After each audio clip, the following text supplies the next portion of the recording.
سلام، خوش آمدید به ویدیوی مکشید.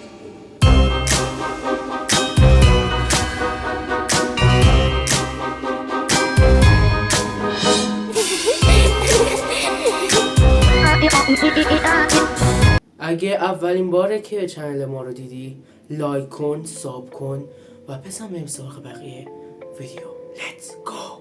موضوع این که ویدیو اینه که مافیای یوفا یا همون مافیای یوتیوب فارسی کیه؟ اکثرتتون یه چیزی میدونید ولی این بار خواهد برنامه مکشید رو به رسیدگی کنیم. فهمیدید؟ این چرا صورتی اینقدر بود قرمز باشه؟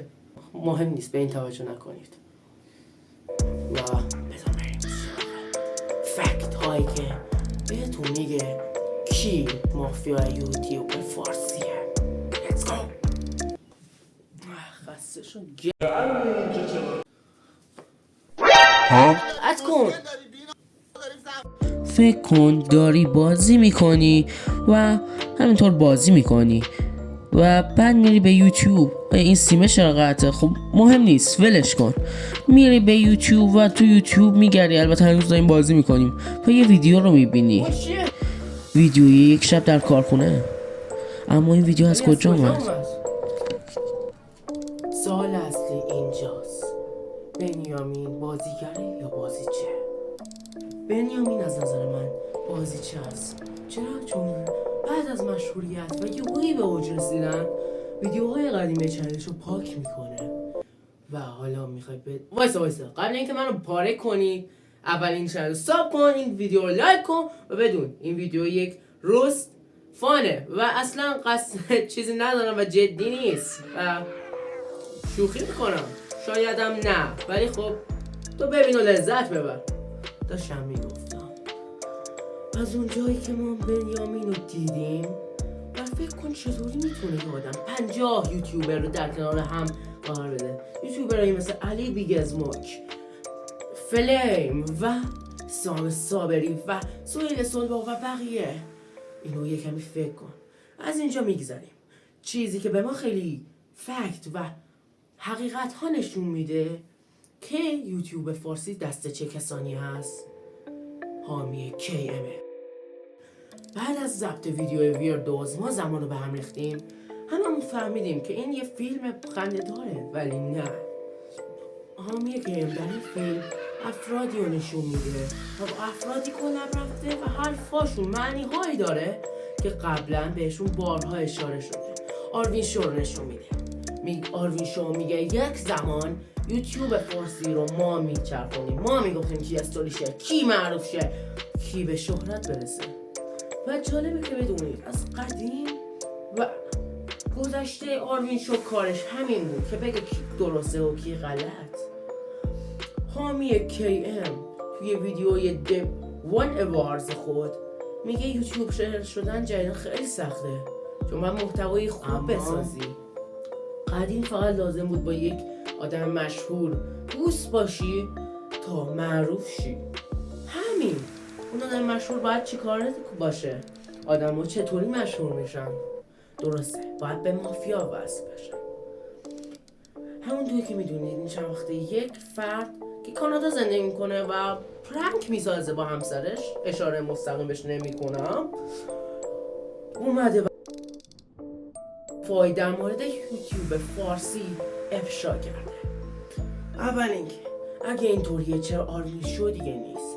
دلیل فیک شدن کیودی پای، دلیل فیک شدن یه آروین شو و دلیل فیک شدن فرشاد سایلنت چیه؟ همینطورم مدگل. سوال خوبیه. اول اینکه آروین شو چی شد؟ چرا آروین شو اگه الان دیگه کانتنت نمیسازه و تو ویدیو ما زمان رو به هم ریختیم گفت زنم نمیذاره، پس کی الان اداره میکنه؟ کی الان کارهای قدیم آروین شو رو انجام میده؟ این سوال خوبیه. درسته، امیر ایزد و امیر ایزد در جواب اون فردی که کانادا زندگی میکنه خیلی سکن موضوع روال جلوه بده. اینو جلوتر بهش میپردازیم. بریم ببینیم دلیل فیت شدن بقیه چیه. دلیل فیت شدن مدگل چی شد که مدگل اینطوری شد؟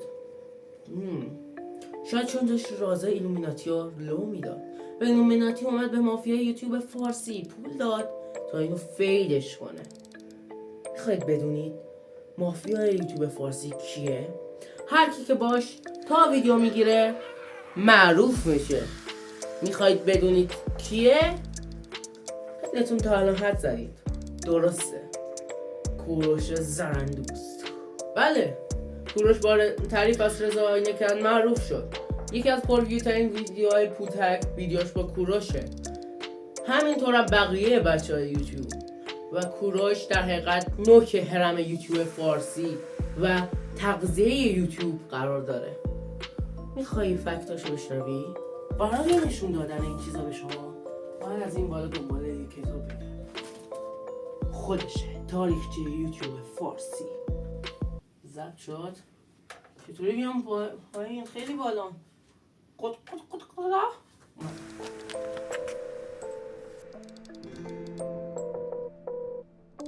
یکی بود یکی نبود، غیر از خدا هیچ کس نبود. ولایتی بود به نام شکرستون.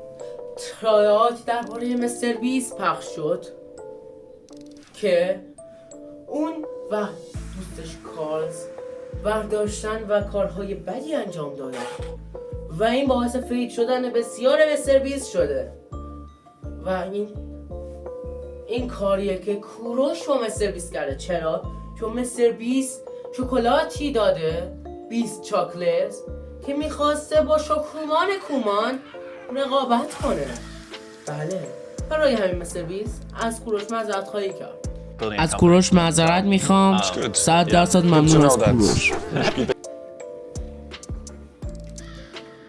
موضوع بعدی، امیر ایزد در جواب فرهاد ایکس ری که گفتم قرار بود بگم یوتیوب کانادایی، ولی خب در مقابل فرهاد ایکس ری گفته که نه همچین چیزی نیست.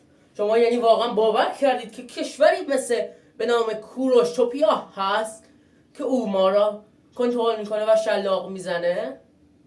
اشتباه فکر کردید آقای امیر ایزد. یعنی میگی کوروشتوپیا وجود نداره؟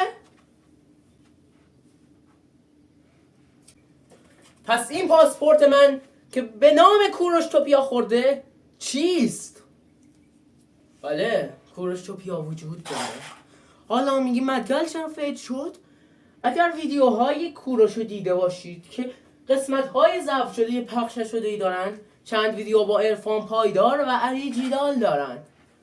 مدگل داشت رازهای ایلومیناتی رو لو میداد و کوروش به علی جیدال دستور داد که با مدگل کات و او را خبیث جلوه بدهد. برای همین است که هر یوتیوبری برای پیشرفت قبلش باید بگه از کوروش زد ممنونم. و البته جا داره اینو بگم که منم از کوروش زد ممنونم که این کانتنت رو به من داد که بتونم اینو بسازم و ویو بگیرم. البته واقعا ممنونم، از طرف جونم نیست، دروغ نمیدگم. تو چشم من دروغ میبینی؟ فید شدن وینی هم حتی کار کوروش بود. چرا؟ چون کانتنت آینده کوروش رو دزدید. 100% که کوروش بلاند دیت میساخت میشد بهترین بلاند دیت دنیا و منم اینو قبول دارم. ولاگ های یهویی لیلکس سکشات، این برای این بود که ولاگای میاد داشت تکراری میشد، ولی با اومدن ولاگ های سکشات و پارتنرش ثابت شد که هنوز بهترین کاپل ولاگی کوروش و میان. در این شکی داری؟ من ندارم. نشناخته شدن مانیکس فید که آریا گفت نمیشناسمش. چرا؟ چون مانیکس آخر هر ویدیوش نمیگه ممنون از کوروش زد. طبیعیه، من برای همین ویدیو قبلی نشناختمش. و آخرین چیزی که کوروش بزرگ را به ایلومیناتی ربط میدهد، اون چیز اینکه هر کسی که در زیر مجموعه دنیای کوروش است، کوروش بزرگ، همشان یک کلون هستن. شباهت زیاد کوروش وانتونز به دوست بنیامین فولی، شباهت بنیامین به مستر بیست، شباهت اون دختره به میا که میا. و البته اگه دوگ نباشه دیده باشی میگه کانتنتی که نگاه میکنم این نوع ولاگاییه که راه میره تو خیابونای تجریش و تهران و نشون میده. میدونید چرا؟ من میخوام نقشه بعدش رو لو بدم.